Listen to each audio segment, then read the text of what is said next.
Hello, and welcome to Maybe I Can, exploring possibilities one sprinkle at a time. If you've ever found yourself asking, is this all there is to life? Then you're in the right place. I'm Debbie, author, speaker, entrepreneur, and coach.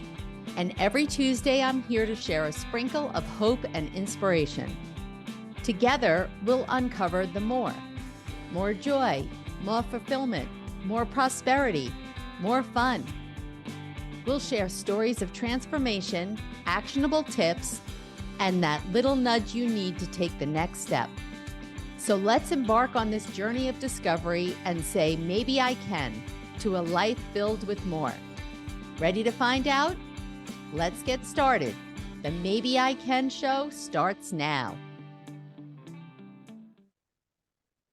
Well, hi, everyone. Welcome back to the Maybe I Can podcast. I'm your host, Debbie Weiss.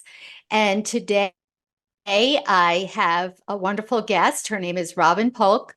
And we're going to be talking about, I guess I'd call it my favorite topic and my least favorite topic all at one time, because it has been a personal, lifelong struggle, journey, obsession of mine since literally, I think, the day that I was born.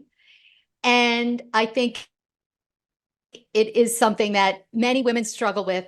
For me, it's been a lifelong struggle, but we'll find out more when we start talking to Robyn. So without further ado, let me introduce you to her.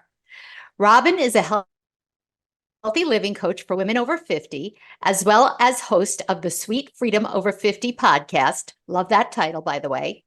Her weight struggles began early on, but everything changed when she hit 50 and her back went out. This incident pushed her to make a choice, either stay the same or make a change. Opting for transformation, Robyn delved into a journey of self-improvement. During her transformation journey, she uncovered years of metabolic challenges, discovered emotional eating tendencies, faced addictive food habits, and had a deep affection for sugary treats. Sorry, who doesn't? I added that. That's not part of her bio. Shedding 70 pounds and maintaining it for the past 7 years, Robyn now guides women over 50 on healthy living, having more energy, mobility, confidence, with weight loss as the byproduct, using her signature Polk, that's P-O-L-K, method framework. This method involves teaching women to pause for mindfulness, open their mind to heal their heart, listen to their body signals, and to keep at it. Keep going to maintain simplicity for long-lasting results. Robyn, welcome to the show. Thank you so much, Debbie. Thank you for having me.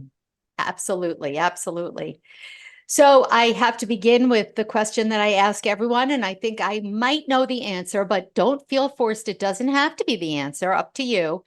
Tell us about a time when you went from a defeated, I can't mindset to an empowered, maybe I can mindset. And that actually was weight loss for me because, I've been on numerous diets throughout my entire life. I've been overweight all of my life. I really wasn't obese until I became a mom and married, that's when it was really out of control. But I'd been overweight all my life. And when my back went out, it became real for me. I had a 4-month-old grandson at the time. I couldn't lift him. I couldn't hold him. I couldn't go to work. I couldn't clean my house. And I just had to decide, do I want to lose weight? Can I lose weight? And the first thing that I thought was, no, I knew I needed to lose weight, but could I? I tried hundreds, thousands of times, but this time was different because I had a grandson and he was 4 months old, and not being able to hold him and knowing that more grandchildren were coming, hopefully, at the time. So it really inspired me to,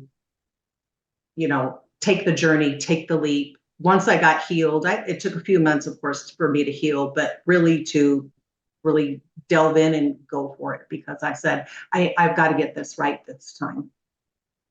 And I've got to guess that there had been other times in your lives where you were motivated. I mean, what about when you were a mom of young children? I mean, there's a perfect time. I can remember when I was first a mom, and it worked for me. This motivation for a little bit is I didn't want to be the fat mom on the playground, if I'm being honest. I wanted to be able to spit down the slide with my kid on my lap, right? So did you have those feelings at that point when you first became a mother? I don't think I did, Debbie. Just as you said this, I did want to play with my children. I did want to get down on the floor with them, but I didn't want to do the work that it took to lose the weight. I just have to be honest. I didn't mostly ever want to do the work. I knew it would require so much more out of me than just the food. And that was it. So no, it did not motivate me at all. I don't know why, but it did not. I think, like you said, you were on hundreds, countless number of diets, and they didn't work. And I think that it somehow just has to be when something in your head hooks up, right? When it just sinks. And it would make sense. I can name a whole bunch of things that, I had. I had actually a back problem, but I required having a spinal fusion when I was in my mid 30s. And at that point, I think I weighed 265 pounds. And I had to have the spinal fusion before I could go through in vitro fertilization. Wouldn't you have thought those would have been enough? Just like, maybe your children would have been enough. Like for each of us, it's our own time. And I think it's interesting. I mean, for me too, 50 seemed to be a pivotal number. I didn't have grandchildren because I was so old when I had my kids. But I don't know. Do you think it was also, or was it anything to do with that number for you as well? Or it was just the grandchildren idea? Not that that isn't enough. I don't know. Maybe it was a little bit of the number because I've become a different person over the years. I wasn't the same as I was when I was a young mom. I didn't have all the things going on in my life that for the kids, running them around and doing all the things for them. So I had my life, and it was maybe that was a little bit easier because I was 50 and we were empty nesters then, and it could be an option at that time. So I now that it's funny that you just said it, and it really was. Maybe it was 50. I mean, my back had gone out and it had to get real, but yes. And so, how did you approach the weight loss differently that time than you had all the previous times? Well, really, when I started, Debbie, I had decided, I knew I'd had some metabolic issues. I had always, from the time I started my period at 13 or 14, I'd always had issues. So that, as I spent my time healing from my back injury for about 8 months, that's what I did. I was really trying to figure out what could work for me to lose weight forever. That's what I wanted. I wanted something that way. And I knew that sugar was and more, I would say more of an addiction for me because I had a lot of trigger foods. So I always felt like sugar was that trigger food that always made me go back for more. So really that probably was it for me. Interesting that you say that because I don't think that I ever felt that way, even though, I mean, I'm not going to lie, ice cream is my favorite food and still is. And anytime that, and this is just me personally, so I'm just wondering how it works. I know people say when you go completely cold turkey, right, that that addiction and that craving goes away, right? Maybe so. Maybe. Oh, okay. So maybe I so. really actually wouldn't think that. Okay. I would say, Debbie, though, once you start taking it out of your life, the urge for that just doesn't come back. If foods, I feel like this, if foods trigger you, if sugar triggers you, like chocolate chip cookies for me, if I know I'm going to go down that tunnel of lost in Sugarland forever, then I don't have them. And I don't think we always have to take foods out of our life, but if it's a trigger for you and you know that you are going to want more and need more and just going to keep going with it, then at least for the time, maybe omit it. Yeah. I mean, like I just said before, ice cream is my thing, although chocolate chip cookies is definitely close second. But if there was ice cream in my house, it spoke to me, right? I mean, I knew it was there. It didn't matter. I couldn't not think about it. Nobody was allowed to bring ice cream into my house. If you were going to have it, you had to have it, go to the ice cream store, one and done, and not have it in the house because I didn't trust myself, just like you said. And it's interesting so many years later, and just a couple of weeks ago, I think I realized this because my younger son, Ben, is also an ice creamaholic. Right now, he doesn't have to worry about his weight, but I keep telling him, you're young yet. Anyhow, and I realized that he and his girlfriend keep pints of Haagen-Dazs or Ben and Jerry's in my freezer, and I don't think about it anymore. Now, that doesn't mean that I don't love it and that I don't want it, but I think that for me, over the course of, a similar amount of time of 7 or 8 years, that I've just come to sugar and ice cream and I have come to an understanding. And for me, and I'm curious to know how you feel about this, is that I had that perfectionist mentality. Ice cream is bad. I cannot eat ice cream at all ever again. Well, that just made me want it all the more, right? Now it's a conscious decision. You know what? The other day, just 2 days ago, my cousin and I were at the beach and I had been thinking about wanting ice cream for so long. And I said to her, you know what? On the way home, she asked me if she had something in the cooler, some healthy snack. She said, do you want this? I said, no, I don't want this. On the way home, I want to stop and I want to get ice cream. And we did. And, I had a small cup with, of course, my rainbow sprinkles on them. It was more than satisfying, which in the past, a small, that would have been like ridiculous. And it did the trick. And I can't figure out, was it time? Was it the mindset change? When did it all, how did I get from A to B? Do you know what I'm saying? Have you had a similar experience and have you cut foods out and then been able to add them back in? And I would 100% agree with you. Yes, because when you start something, if something is a trigger for you, pull it back. So you were very good about not having the ice cream in the refrigerator, so it wasn't even accessible to you. And then the time and also the mindset you've learned going through a process that it's not necessary for you to have that ice cream. It's not, you haven't like been in that fiendish mode that I gotta have it. And having that mindfulness around it, I'm sure it's been a journey for you. It's not something that you went from yesterday to, you've said it's been years, but it doesn't necessarily take years to do it.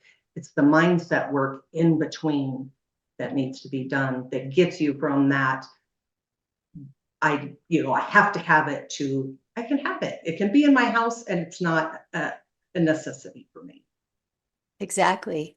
And I think that for me, what came along with those feelings was a lot of anxiety over food, right? Every decision you made was anxiety ridden. Is this good? Is this bad? Does it have too many calories? What am I going to eat later when I step on the scale tomorrow? Is it going to show? I mean, oh my goodness, what we do to ourselves in our heads, right? And it's can be so overwhelming. And really stepping back to really take your time. When you're ready for a weight loss journey, you have to be ready. You just can't say, okay, I'm just going to do this. You have to know, I'm going to do this and revisit it every single day, maybe even several times a day, in the beginning, especially when you're going through this journey. Because if this is something that you really want, if transformation is what you want, you have to revisit it a lot. And I had a client shared with me that she said that the most frustrating part for her is, that she has to think about it all the time. But if you really want something, if anything with any kind of lasting anything, a relationship, if you want a friendship, you have to put effort into that friendship or else it's not going to work. And the same is with weight loss. So especially if it's a struggle for you. So if you know it is something you will have to deal with at least, quite a bit at the beginning and just keep revisiting it until it does become easier, because it really does become easier. And especially for those of us who went through this journey or the journey for the last time, being 50-ish or over, it's 50 years of old habits, right? That's a lot of years of habits that we have to retrain our brain to get used to. So why would we think it would happen overnight? We want it to happen overnight, but it's not realistic. Would It's you not agree? realistic. And, I think that's a lot of times where the anxiety does come in, is because we want it to happen overnight. If I don't lose these 3 pounds next week, that being on that hamster wheel of thinking about it and just berating yourself. I think that's a lot of it too. Just going through those motions and really just easing into a weight loss journey and taking it day by day. And when you were going through your own journey, how did you deal with when the scale didn't give you the number that you wanted to see, or you maybe ate something that afterwards you thought, I shouldn't have done that? A lot of forgiveness and grace with myself. And this was something I never gave myself before. Learning how to really love myself during this journey. That's probably one of the biggest things I had to learn, Debbie, because I didn't love myself. And that's what I came to know during my transformation is, it's not just about the food, it's about so much more. And really being kind to myself, being nice to myself, learning how to be my best friend. And, because the mistakes are going to come, the imperfections are going to come, the cheats are going to come, but being okay in those moments that it's like, and really moving past that. And then with the scale, for me, I did get to a point where I put the scale away because I just didn't want to see. That's something that it just doesn't matter. My clothes are fitting. I'm feeling better. Those are the things that matter the most, not that scale. So I would say put the scale away if it's frustrating you. Yeah, I remember for me, Weight Watchers seem to be, I don't want to say the answer, but the thing I've been most successful with in my life. And in the beginning, I would be so frustrated. I was perfect. I can't believe that the scale didn't show, I gained a pound. Are you kidding me? I might as well go home and eat all that ice cream. And like, why am I suffering like this? Until one day, I don't even know what it was. And I thought to myself, does my body know that it's Saturday, my weigh-in day, and that this scale better reflect what I'm looking for? Or is there maybe, something I ate, I'm retaining water, and then, whatever it was. And when I realized that, and again, to me, it's so much about mindset because it's just looking at it a different way, right? All of a sudden, it was like, oh, no big deal. It'll happen next week or it'll happen the week after. And the other mindset piece to me is what you said earlier. I'm not in I am, of course, I'm in a rush, right? We're all in a rush. We want to blink our eyes and the weight is gone. But in the grand scheme of things, if I want this to be a lifelong habit, then hopefully I have a lot of years and I'm not in a rush. So why am I putting that pressure on myself and on the number on the scale? I love that so much. It's so true. And just really relaxing into a weight loss journey, because this is, you can't think of it as a diet. This is just going to be the way you live. This is my lifestyle now. This is the way I'm choosing to feed myself nutritionally. I want to feel amazing and good in my clothes, and I want to hold my grandkids, and I want to, go for a walk and feel good every day. And it's a Simple as that, Debbie. Yep. And just, All right. So let's get down to the specifics of what the Polk method is. okay. The P is to pause for mindfulness, to really, that's it. Just be mindful. Think about it each time. Sometimes we have to think about it when we're eating. Pause and think about it, what you're eating. Really pausing for meals to enjoy a meal, to think about your food, not be doing other things while you're eating. The O is to open your mind to heal your heart, because there's a lot there that we need to heal. That it's like I said, it's not just the food. And the L, listening to your body for body cues, because our bodies do tell us the foods likes, doesn't like. Our body really does let us know. And then the K is to keep at it, to keep going, because this is our journey. You're just going to keep going and tweaking it as you go. And it's not perfect. But it can happen, and it can happen after 50, because I started my journey at 51. I'm 58, and I feel better than I have ever, Debbie. So I love that. And it's funny that you said the 50, because I was just going to ask you, so many of us say, oh, well, once we hit menopause or after 50, or then it makes it next to impossible.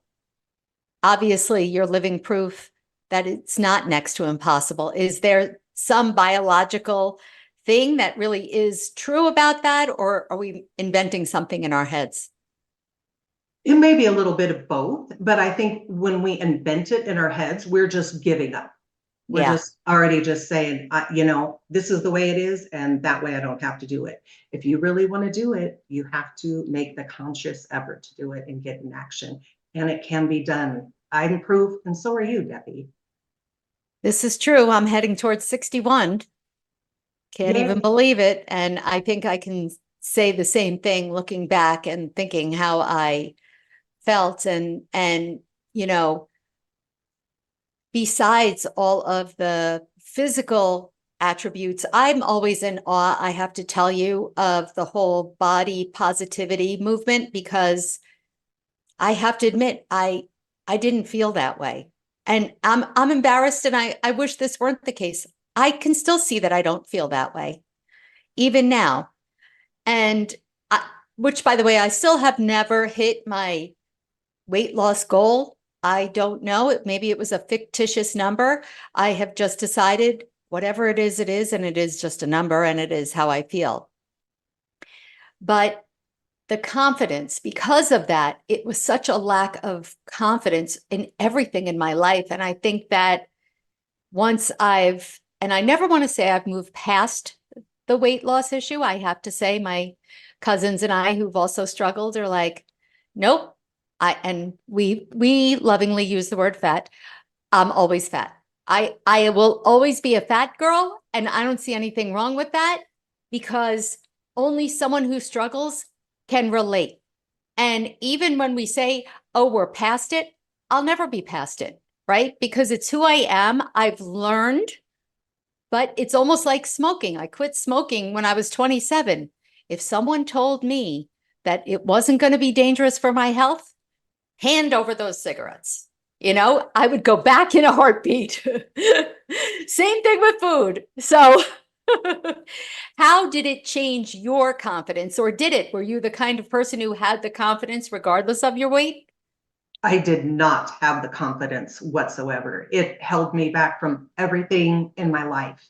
And am I still, I feel like I'm still at the point with you, but I do have the confidence now, because I didn't. And I think that it wasn't just the weight, it was from learning how to love myself and being comfortable in my skin. So that is the biggest gift, isn't it? Just being able to be confident in who you are as a person. And that ended up being my ultimate goal. So. And once you felt that way, is that what started giving you the confidence that you were able to coach other women and help them do the same thing and achieve what you have? Absolutely. Because I wouldn't have been able to help other women had I not helped myself through this portion, because I didn't know what to do. I didn't. And once you get going and once you start transforming and once you start feeding your body well, things kind of just fall into place. And I'm sure that you've heard and you can relate to your clients and the struggles that they face and, things that they're sharing with you. I'm sure that, everything might not be the same between all of us that struggle, but I'm sure that there's a lot of common denominators there.